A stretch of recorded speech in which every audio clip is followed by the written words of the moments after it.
और लोगों से भी टच में था?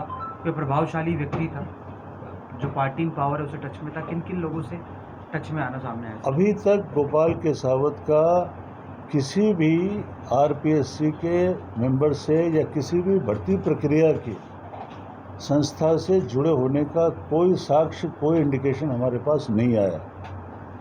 सर, अभी आप बता रहे हैं जैसे इनका मोबाइल डेटा जो खंगालेंगे जी, तो आप जैसे मोबाइल डेटा के अंदर भी सर खंगाल चुके हैं जिससे अपन साबित कर सके कि उनका कोई रोल नहीं है आरपीएससी सदस्य का? अभी तक नहीं आया है। अभी तक किसी से कोई संपर्क होना नहीं तो सर आया। इनको रिमांड भी नहीं लिया आपने? मैं कह रहा हूँ अब दो महत्वपूर्ण चीज़ जिसका विश्लेषण हमें करना है और जिसके लिए हम इनको जब ज़रूरत पड़ेगी हम रिमांड पे लेंगे। इम्पॉर्टेंट ये है इनके बैंक अकाउंट का विश्लेषण करना और इनके आपस में इन दोनों तीनों का आपस में संपर्क, मोबाइल पे व्हाट्सएप पे क्या संपर्क और कनेक्शन क्या रहा है और बाहर किसी से संपर्क अगर रहा हो। मोटा मोटा तो ठगी का मामला है टोटल अभी। मोटा मोटा ठगी का मामला। तो एसीबी इसमें इन्वॉल्व कहाँ से हो गई और एसीबी अगर इन्वॉल्व हो भी गई तो हाँ, उसको ट्रांसफर करके संबंधित थाने में केस क्यों नहीं लगी थी जब ये ठगी का ही मामला है? अभी तक ठगी का मामला है, लेकिन ठगी लोक सेवक के जरिए काम कराने के नाम पर लिया गया है। 24 घंटे में हम कानूनन इस निष्कर्ष पर नहीं पहुंच सकते कि किसी पब्लिक सर्वेंट का इन्वॉल्वमेंट नहीं है।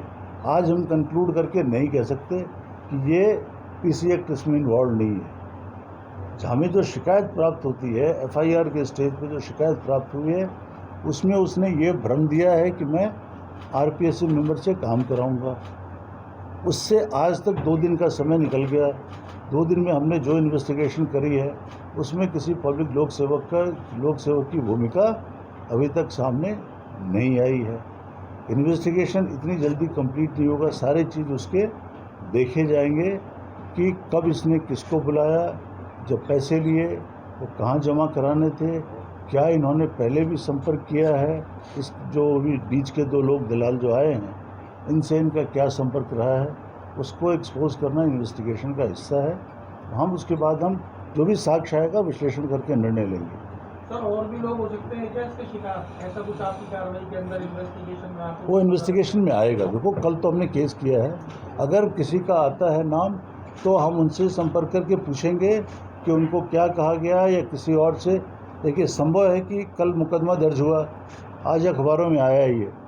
अगर कोई और इनके विक्टिम अगर पीड़ित रहे होंगे तो मुझे पूर्ण विश्वास है कि वो लोग सामने आएंगे और हमारे भी इन्वेस्टिगेशन में किसी और का नाम आता है जिनको इन्होंने कांटेक्ट किया हो तो उनसे पूछेंगे किस मामले में क्या रहा।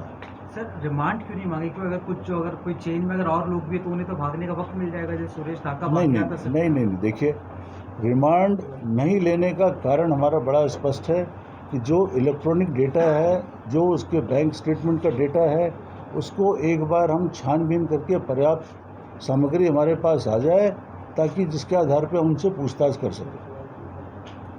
सर, आरपीएससी सदस्य जैसे बाबूलाल खटारा हैं और भी जो कुछ सदस्य हैं जो पहले भी संदिग्ध रह चुके हैं, तो हो सकता है अब भी चाहे बाबू खटारा से इनका संपर्क रहा हो या किस? अभी तक मैंने जो छानबीन हमने और हमारी टीम ने किया है, किसी भी आरपीएससी के मेंबर से कोई संपर्क इन तीनों से किसी का होना नहीं पाया गया। सर, परिवादी कैसे संपर्क में आया और क्या ऑफर था जो परिवादी को एग्जैक्टली गोपाल केसावत ने दिया? अगर आप परिवादी से गोपाल केसावत डायरेक्ट संपर्क में नहीं आए।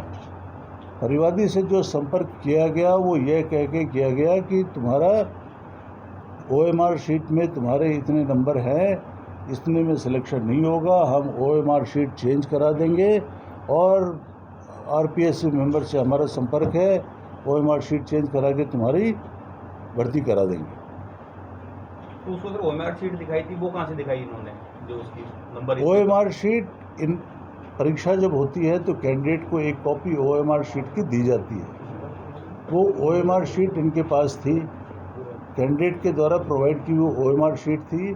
वो देख के इन्होंने कहा इसमें तुम्हारे इतने नंबर बनते हैं, इतने नंबरों में तुम्हारा सिलेक्शन होना मुश्किल है। ओएमआर शीट किससे बदलवाता? नहीं, कोई कोई संपर्क कहीं किसी से नहीं है। ओएमआर शीट किससे बदलवाता, ये शुद्ध ठगी है। अभी तक जितनी आई है कोई चैनल अभी तक सामने नहीं आया है कि इसके पास कोई साधन संपर्क थे कि OMR शीट की बदलवाने की हैसियत रखता था। सर 4 लोगों का चेन क्या है, एक बार आप अगर बता दें, परिवादी, मिडलमैन, गोपाल केसावत। नहीं, वो आपका OMR शीट वाला जो प्रश्न है, OMR शीट जब परीक्षा खत्म होती है, एक कॉपी कैंडिडेट को कार्बन कॉपी मिल जाती है, उसके बाद वो स्कैनर से रीड होके डेटा में कन्वर्ट हो जाता है। अब OMR शीट अगर कोई चेंज भी करे पूरी प्रक्रिया में, जबकि उसके कोई साक्ष्य कहीं नहीं है, तो OMR शीट कॉन्फिडेंशियल डेटा है, इलेक्ट्रॉनिकली कन्वर्ट हो के RPSC में पड़ा हुआ है, तो OMR शीट कोई बदल ले लगभग असंभव है।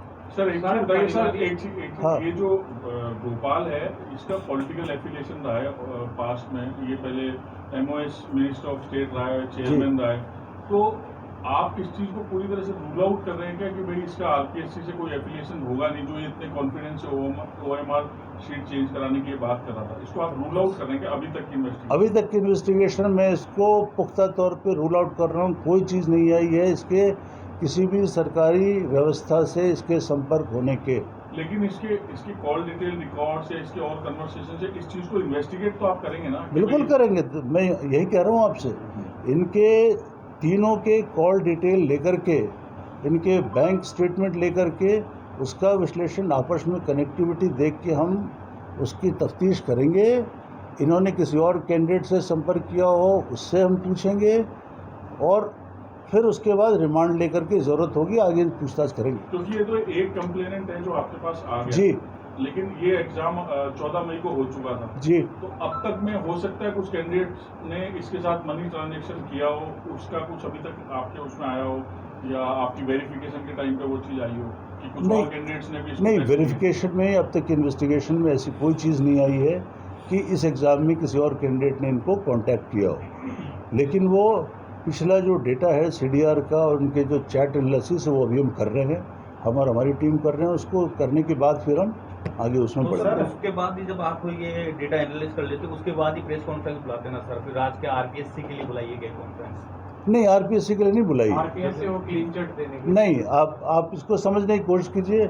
आप इसको अगर ऐसे समझ रहे हैं तो आप आज़ाद हैं समझने को। मुझे आज इसको बुलाने की अर्जेंसी इसलिए हुई, मेरी चिंता ब्यूरो के बारे में उतनी नहीं है जितनी उन कैंडिडेट्स के बारे में है जिनको आज की रिपोर्ट पढ़ने के बाद भूले भटके कहीं ये भ्रम हो गया हो कि ऐसा हो सकता है, तो उनको आपके माध्यम से, इसलिए मैंने शुरू में यही कहा था, प्रेस कॉन्फ्रेंस बुलाने का मकसद यही था, आपके ज़रिए मैं सारे कैंडिडेट्स को, लोगों को अश्योर करना चाहता हूँ परीक्षा की अब तक की हमारी इन्वेस्टिगेशन में जो चीज़ आई है, एग्जामिनेशन की इंटीग्रिटी इंटैक्ट है।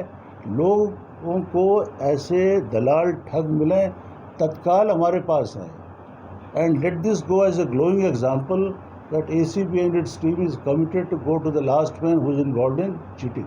But sir, the main accused जो Yeah. गोपाल केसावत है, Yeah. he is not just any Tom, Dick and Harry कि वो किसी को बोल के चीटिंग कर लेगा. He has had political affiliations, which you cannot deny. तो He has had किसी political substance से तो बोल रहा होगा OMR शीट के बारे में, वो चीज तो मतलब वो बिना सब्सटेंस के तो कैसे बोलेगा? और 40-40 लाख रुपए उसने पहले 40 लाख रुपए डिमांड की, फिर वेरिफिकेशन के बाद में 25 पे आया और फिर 18-50 में आपने उसको पकड़ा। तो विदाउट एनी सब्सटेंस, अगर एक अंडरस्टैंडिंग है कि विदाउट एनी सब्सटेंस तो वो कैसे करेगा? तो अभी तक के उसमें This is your conjecture. The factual position is, as of today, there is nothing to indicate that he has any links with anybody in RPSC or any examination system. But will you investigate his links with RPSC or not? We will investigate his possible link with any other exam agency also. Why only RPSC? We will. So that the message goes to the people that the integrity of the whole process is intact.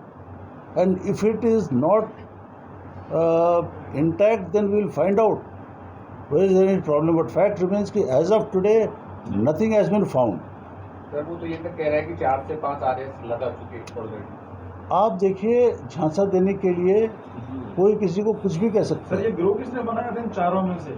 सबकी भूमिका है इसमें। ऐसा किसने तैयारी की थी कि अपन ऐसा करते हैं? चेन ऑफ एक्यूज, हम ऐसा करेंगे तो ऐसा आएगा। कोई तो एक होगा इसमें सरगना, किसने तैयारी की होगी, अपन प्लान करते हैं ऐसे ठगेंगे। आरपीएससी के नाम पे इतना बड़ा आदमी इन्वॉल्व हो गया, तो उसमें कौन है सर? शुरुआत कैसे हुई, कहाँ मीटिंग हुई, कैसे हुई, ये तो पता लगा होगा। ये give us some time to investigate. We have registered FIR only yesterday.